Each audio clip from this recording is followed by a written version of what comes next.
ನಮ್ಮ ನ್ಯೂಸ್ಗೆ ಸ್ವಾಗತ. ನಗರದಲ್ಲಿ ಜೋರು ಮಳೆ, ರಸ್ತೆಯಲ್ಲಿ ನೀರು ನಿಂತು ಸಂಚಾರ ಅಸ್ತವ್ಯಸ್ತ. ಚಿಂತಾಮಣಿ ನಗರದಲ್ಲಿ ಸಂಜೆ ಪ್ರಾರಂಭವಾದ ಜೋರು ಮಳೆಯಿಂದ ಹಲವು ರಸ್ತೆಗಳು ಜಲಮಯವಾದವು. ನಗರದ ರಾಷ್ಟ್ರೀಯ ಹೆದ್ದಾರಿ ಎಂಜಿ ರಸ್ತೆಯ ಚೇಳೂರು ವೃತ್ತದಿಂದ ಬೊಂಬು ಬಜಾರ್ ರಸ್ತೆಯವರೆಗಿನ ಜೋಡಿ ರಸ್ತೆಯಲ್ಲಿ ಮಳೆ ನೀರು ನಿಂತು ರಸ್ತೆಯಲ್ಲಿ ಸಂಚಾರಕ್ಕೆ ತೀವ್ರ ತೊಂದರೆಯಾಯಿತು. ಜೋರು ಬಿಸಿಲಿನ ಜೊತೆ ದಿಢೀರ್ ಮಳೆ ಬಂದ ಕಾರಣ ನಗರದಲ್ಲಿ ಮೋಡ ಮುಸುಕಿದ ವಾತಾವರಣ ಕಂಡುಬಂತು.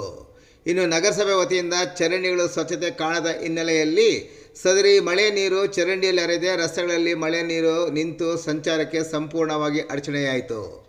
ಹಲವಾರು ಕಡೆ ಚರಂಡಿಯಲ್ಲಿ ಹರಿಯಬೇಕಾದ ನೀರು ಚರಂಡಿ ತುಂಬಿ ರಸ್ತೆಗಳಲ್ಲಿ ಹರಿದ ಪರಿಣಾಮ ನೀರಿನಲ್ಲಿ ಓಡಾಡಿದ ವಾಹನಗಳಿಗೆ ನೀರು ನುಗ್ಗಿ ವಾಹನಗಳು ಕೆಟ್ಟು ನಿಂತ ಪ್ರಕರಣಗಳು ನಡೆಯಿತು. ರಸ್ತೆಯಲ್ಲಿ ನೀರು ನಿಂತ ಪರಿಣಾಮ ಪಾದಚಾರಿಗಳ ಪಾಡಂತೂ ಹೇಳುತ್ತಿರುವುದು.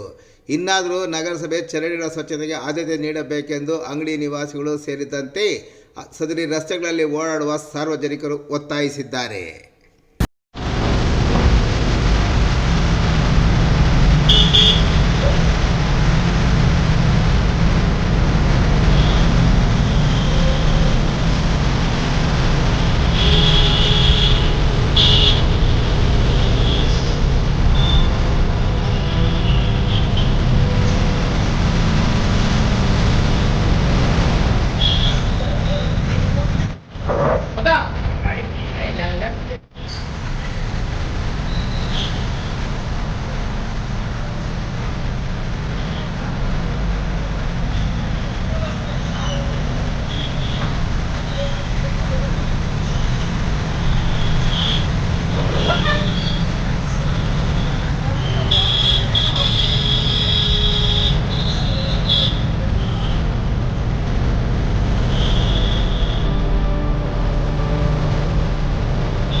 ಬರೋಣ